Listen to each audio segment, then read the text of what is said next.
Alhamdulillah hari ini kita bersempatan untuk hadir ke Felda Kampung Sertik.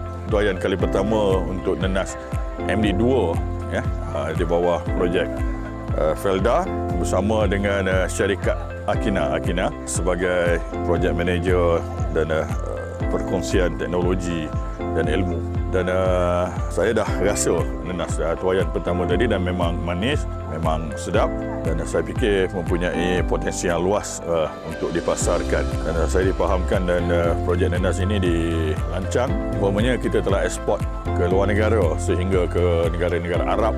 Dan projek ini sebenarnya memberi manfaat yang sangat besar kepada para peneroka khususnya daripada segi menambah pendapatan dan juga menyediakan peluang pekerjaan secara tidak langsung. Jadi saya nak ucapkan syabas dan tahniah kepada Felda dan juga Akina dan juga koperasi dan penduduk Felda Kampung Sertik ini. Dan ini satu contoh bagaimana Felda menyantuni semua dan menambah pendapatan dan menjana ekonomi setempat.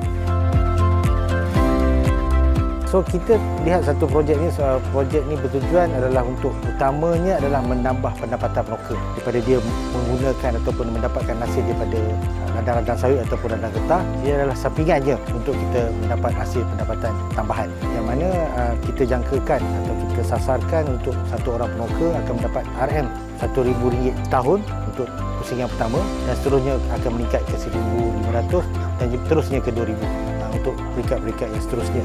Dan sesama ini kita menggunakan projek ini diuruskan bersama dengan Akina sebagai off-taker atau operator menggunakan sistem contract farming dan ianya juga kita mendapat usaha-sama ataupun kerjasama bersama dengan Agrobank bagi melaksanakan projek ini supaya ia mendapat lebih kesan yang baik dan mendapat pulangan yang lebih berkesan dengan sasaran yang kita sasarkan kepada peneroka-peneroka di seluruh tanah rancangan yang terlibat dengan projek PPP.